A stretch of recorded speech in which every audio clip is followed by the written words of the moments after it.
پتا تھا کہ حضور سچے ہیں، دین کو یہ سارا کچھ کرتے، رات جب تاریکی چھا جاتی نا تو حضور اپنے حجرہ اقدس کے اندر بیٹھ کر قرآن پڑھتے تھے، چپکے چپکے لوگوں سے چھپ چھپا کے آ کے نا کونے میں بیٹھ کے حضور کی زبان سے قرآن سنا کرتے تھے۔ ایک دن تینوں اکٹھے ہو گئے، جوانوں دیکھنا ذرا، تینوں اکٹھے ہو گئے، انہوں نے کہا تم کدھر؟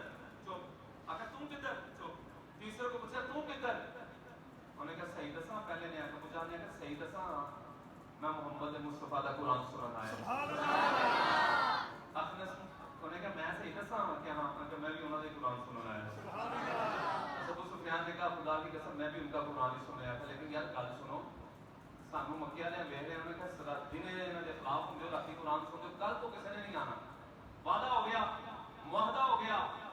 اگلے دن میں بھرپور حضور کی مخالفت، رات کو نا ابو جہل نے دیکھا اخنس بھی سو گیا، ابو سفیان بھی سو گیا، تو چپ کر کے آ کے نہ بیٹھ کے حضور کا قرآن سننا ہے، اتنے بیٹھ گئے۔ تھوڑی دیر بعد ابو جہل بھی آ گئے، تھوڑی دیر بعد ابو سفیان بھی آ گئے۔ یہ کیا معاملہ ہے؟ اب جملہ دینے لگا حفاظت کیجیے گا۔ انہوں نے کیا صحیح دسیے محمد قرآن ہی ایڈا سونا پڑتا ہے کہ ساڈے کو رہا ہی نہیں جاتا۔ سونا قرآن پڑھتا ساڈے کو رہا ہی نہیں جاتا۔ سامنے مکرم قرآن ایک ایسی پاورفل کتاب ہے، the most powerful weapon اگر آپ کے ہاتھوں کے اندر کوئی چیز ہے تو قرآن ہے اللہ کا، جو زندگیوں کو بدل دیتا ہے، جو انقلاب برپا کر دیتا ہے، انقلاب حیات پیدا کر دیتا ہے، وہ اللہ کا قرآن ہے۔ سامنے مکرم میں نے 6 کوسچنز آج آپ کے دلوں پہ تار کے جانے ہیں، 6 باتیں سوچنے پر میں نے آج آپ کو مجبور کرنا ہے۔ آپ نے نا ایک گوشہ اختیار کر کے تنہائی کا میرے ان 6 سوالوں کے جواب اپنے ضمیر سے لینے ہیں کہ ندیم صاحب رات کو آئے تھے، 6 سوال کر کے گئے ہیں، ان 6 سوالوں کے جواب سننے کے بعد میرا ایمان کہاں ہے اور میں ایمانی درجے پہ کس درجے پر فائز ہوں۔ پہلا سوال، قرآن کے یہ 6 حق بھی ہیں اور قرآن کریم فرقان حمید کے 6 سوالات۔ پہلا قرآن کا حق یہ ہے کہ قرآن کریم کو پڑھا جائے۔ یہ سوال آپ اپنے آپ سے کریں کہ آپ کیا قرآن کریم کو پڑھنے والوں میں شامل ہیں؟ انشاءاللہ آج کے بعد ہم قرآن کو پڑھیں گے انشاءاللہ۔ اگر نہیں پڑھ رہے تھے اس کا سوال جواب آپ نے اپنے دل سے لینا ہے۔ پہلا سوال میرا، میری مائیں، میری بہنیں، میری بیٹیاں، میرے نوجوان بیٹے، میرے بھائی، میرے بزرگ، کیا ہم قرآن پڑھنے والوں میں شامل ہیں؟ وہ کیا دور تھا جب فجر کے بعد گلیوں سے گزرتے تھے، گھروں سے قرآن پڑھنے کی آواز آیا کرتی تھی۔ مائی ساڈی اللہ کری کے رحمت فرمائے میری ماں جو دے کول بیٹھ کے توی تے روٹیاں پانیاں اگے ساری اولاد کو پا لینا تے ناشتہ ادو دینا تو قرآن کا سبق سنا لینا، سارے کو بٹھا کے قرآن پہلے پڑھانا۔ پیو فجر پڑھ کے آتے اپنے بچوں کو بٹھا کے قرآن پڑھاتے سن۔ آج بڑے افسوس ہے کہ اب افسوس من رہا ہوں، سنیے گا، میں نے میرے گھر میں روزانہ انگلش کی کتاب تو کھلے، میرے گھر میں روزانہ اردو کی کتاب تو کھلے، میرے گھر میں روزانہ میتھس کی کتاب تو کھلے، میرے گھر میں روزانہ کیمسٹری بایولوجی کی کتاب تو کھلے، میرے گھر میں روزانہ اخبار تو کھلے، میرے گھر کے اندر روزانہ ناول اور ڈائجسٹ تو کھلے، میرے گھر میں 20 مرتبہ 100 مرتبہ ٹیلی ویژن تو اوپن ہو، میرے گھر کے اندر لیپ ٹاپ تو کھلے، میرے گھر کے اندر موبائل تو 100 مرتبہ کھلے، نہیں کھلتا تو ایک الماری میں پڑا ہوا بے یار و مددگار قرآن نہیں کھلتا۔ لوگوں ذرا سوچو تو صحیح کہ قرآن کیوں نہیں کھلا؟ قرآن کے اوپر شرط جمی ہوئی ہے، یہ درد قرآن پہ نہیں ہمارے دلوں پہ جمی ہوئی ہے۔ یہ قرآن، یہ درد جو ہے یہ ہمارے ایمان کے اوپر جمی ہوئی ہے کہ کاش کہ برس جائے یہاں نور کی بارش، ایمان کے شیشوں پہ بڑی گرد جمی ہے۔ دوستو میرے نبی نے پتہ کیا فرمایا؟ میرے صحابہ دلوں کو زنگ لگ جاتا ہے، رسول اللہ کیا دلوں کو بھی زنگ لگتا ہے؟ بڑا تعجب کے ساتھ صحابہ، یا رسول اللہ کیا دلوں کو بھی زنگ لگتا ہے؟ لوہے کو تو زنگ لگ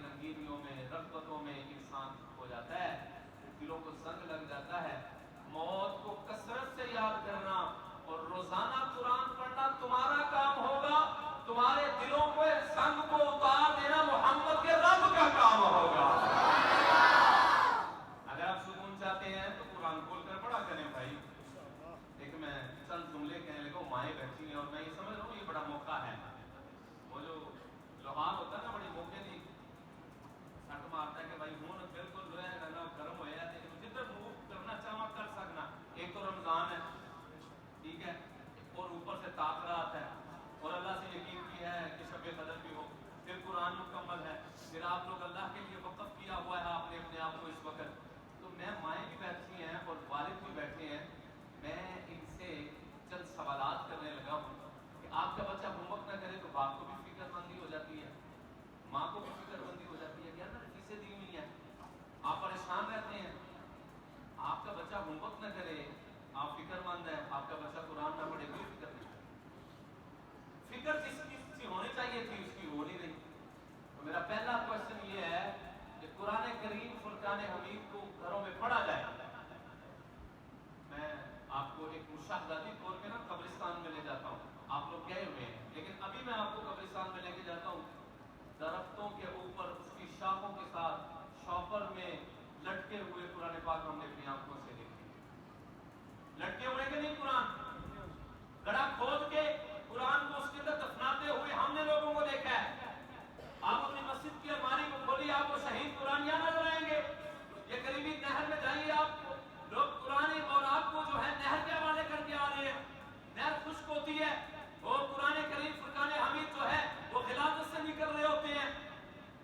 آپ قبرستان میں چکر لگائیے, کتبوں کے اوپر, قبروں کے اوپر لگے ہوئے کتبوں کے اوپر قرآنی آیات لکھی ہوئی ہیں اور اس کے اوپر جانور کتے پیشاب کر رہے ہیں. کیسا ہونے نا, نالیوں کے اندر سے ہم نے قرآن کریم کی اورات کو برآمد کیا ہے. کیا قرآن اس لیے آیا تھا؟ مجھے بتائیے یہ کام اگر غیر مسلم کرتا تو کوئی نوجوان تھا جب اس کے سر کو تن سے جدا نہ کرتا, وہ کر دیتا. یعنی وہ کرے تو غلط, ہم کرے تو صحیح. یہ دوہرا معیار ہے, یہ قرآن کی بے ادبی ہے. تو بھائیو قرآن کو اتنا بھی اونچی نہ رکھ دو کہ اس کو کھول کے پڑھ نہ سکیں.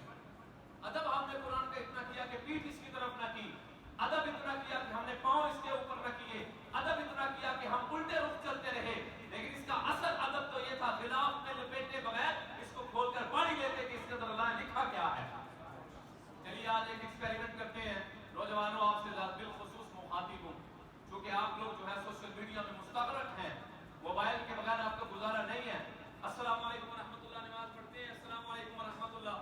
سب سے پہلے ہاتھ موبائل جیب میں جا رہا ہے, دیکھ رہے ہیں کسی نے کوئی پیغام تو نہیں بھیجا, کسی نے کوئی لائک تو نہیں کیا, کسی نے کوئی کمنٹ تو نہیں کیا, دیکھ کے فوراً جیب کے اندر. سینکڑوں مرتبہ ہمارا یہ معمول بن چکا ہے. آج جس جیب میں موبائل ہے ہاتھ اسی طرف بار بار جا رہا ہے.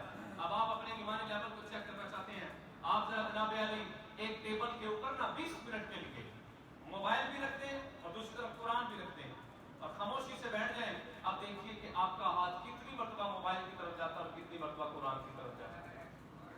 پھر آپ خود دیکھ لیجیے کہ آپ کے ایمان کے کس درجے پر فائز ہیں. کیا آپ کا ہاتھ بار بار موبائل کی طرف جا رہا ہے, تو اس کا مطلب یہ ہے کہ جناب علی آپ کی ترجیحات میں موبائل تو ہے, قرآن نہیں ہے. آپ کی ترجیحات میں قرآن ہوتا تو بار بار قرآن کھلتا. آپ کی ترجیحات میں قرآن نہیں ہے, موبائل ہے. وہ بھائیوں قرآن پہ گرد جمی ہوئی ہے. یہ گرد آپ نے اپنے موبائل پہ جمنے دی ہے کبھی؟ آپ نے اپنے لیپ ٹاپ پہ یہ گرد جمنے دی ہے؟ آپ جناب یعنی اس کی کتنی حفاظت کرتے ہیں. کوئی گلاس پروٹیکٹر لگوا رہا ہے جناب, کوئی پیپر لگوا رہا ہے, اور کوئی پاؤچ چڑھا رہا ہے, کوئی بک پاؤچ چڑھا رہا ہے کہ میرا موبائل کو ایک سکریچ بھی نہ آ جائے. کتنی مرتبہ نکال کے اس کو صاف کر رہے ہیں.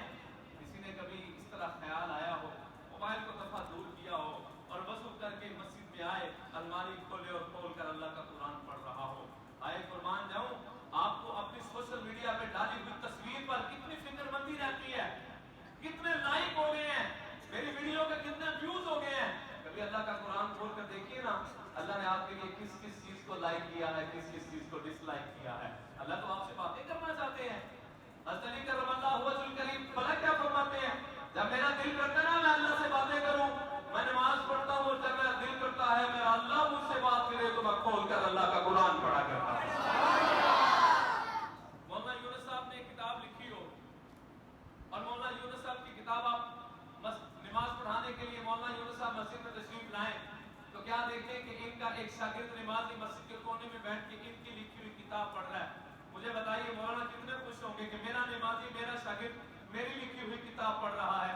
مولانا سب کو بتائیں گے کہ فلاں نوجوان میری کتاب کے مطالعہ میں اتنا مستغرق تھا کہ اس نے بھی تو دیکھا ہی نہیں, وہ انہماک کے ساتھ میری کتاب کو پڑھ رہا تھا. لوگوں, اگر صاحب کتاب دنیا کا ہو اور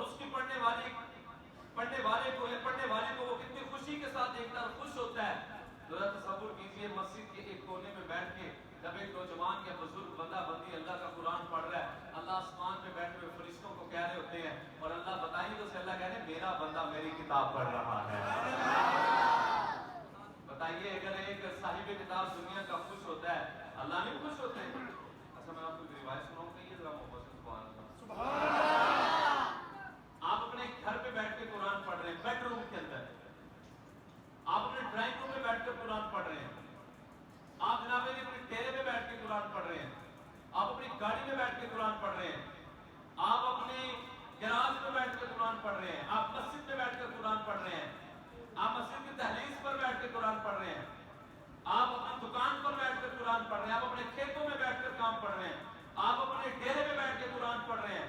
بقیر یہ گھر آسمان والوں کو کیسے دکھائی دیتے ہیں؟ جیسے مطلب ابر آلود نہ ہو تو نیچے کھڑے ہو کے انسان آسمان کی طرف دیکھے تو آسمان پر ستارے کلیئر چمکتے ہوئے دکھائی دیتے ہیں. اسی طرح فرشتوں کو وہ گھر, وہ ڈرائنگ روم, وہ بیڈ روم, وہ دکانیں چمکتی ہوئی دکھائی دیتی ہے جن کے اندر اللہ کے قرآن کی تلاوت کی جاتی ہے. قرآن تو برکتوں کا منبع اور سرچشمہ ہے. قرآن تو چیز ہی ایسی ہے. سامنے مکرم, آپ کو ایک بڑی پیاری روایت سناؤں گی, ذرا محبت سے سبحان اللہ. پتہ نہیں تسبسب کا شکار ہوں, پتہ نہیں وہ سنا دیے کہ نہیں سنا دیے. ایک صحابی رسول کو قرآن پڑھ رہے تھے رات کو, تو ان کا گھوڑا ہلکنا اسٹوری سنائی نا, سب یہ ذرا محبت سے سبحان اللہ. اللہ کے پیارے رسول کے صحابی ہیں, رات کو معمول تھا نفل میں اللہ کا قرآن اونچی آواز میں پڑھا کرتے تھے. اس طرف آپ کی بیوی آرام کر رہی ہے اور اس طرف آپ کا گھوڑا بندھا ہوا ہے. اتنے میں کیا دیکھتے ہیں, سفید رنگ کا بہت بڑا ہاتھا آیا ہے, وہ ایسے قریب سے گزر کے گیا. بیوی بھی ڈر کے مارے اٹھ گئی, آپ بھی جو ہے وہ ڈر کے مارے نماز کو جلدی مکمل کر کے بیٹھ گئے. گھوڑا بھٹکنے لگا, قریب بھی تھا کہ وہ رسی اڑا کے بھاگ جائے گا. اب ایک دوسرے سے میاں بیوی بات کر رہے ہیں, کیا ہوا, کون تھا, کیوں ڈر گئے, کوئی سمجھ نہیں آئی. اسی تذبذب میں رات گزر گئی. صبح ہوتے ہی سرکار دو عالم کے در اقدس پر حاضری دی. جی یا رسول اللہ, یہ معاملہ ہوا, یہ ماجرا ہوا, ایسے ایسے قرآن پڑھ رہا تھا, ایک حالہ آیا اور میں ڈر گیا, میری بیوی اٹھ کے بیٹھ گئی, میرا گھوڑا بھٹکنے لگا. یا رسول اللہ مجھے کوئی سمجھ نہ آئی. میرے نبی نے پتا کیا فرمایا, آپ مسکرائے اور آپ نے مسکراتے ہوئے کہا, اور میرے سونے صحابی تم قرآن اتنا سونا پڑھ رہے تھے کہ اللہ کے فرشتے تمہاری زبان سے قرآن سننے کے لیے نیچے اتر آئے. اتنا سونا قرآن آپ پڑھ رہے تھے.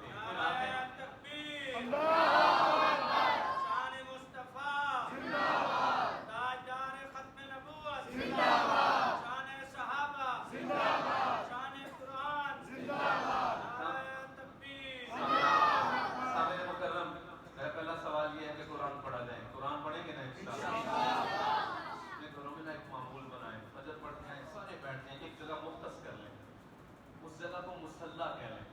مصلی اس جگہ کو کہتے ہیں جہاں نماز کے لیے مختص کر دیا جاتا ہے. وہ گھر کا ایک کونا ہو, وہاں پر 3-4 جائے نماز پیچھے ہو, وہاں پر آپ نماز پڑھیں, وہیں پر قرآن پڑھیں. فجر کے بعد آپ سارے قرآن پڑھنے کے اپنے گھروں میں بیٹھیں اور قرآن پڑھیں. آپ بھی پڑھ رہے ہو, آپ کی گھر والے بھی پڑھ رہے ہو, آپ کے بچے بھی پڑھ رہے ہو.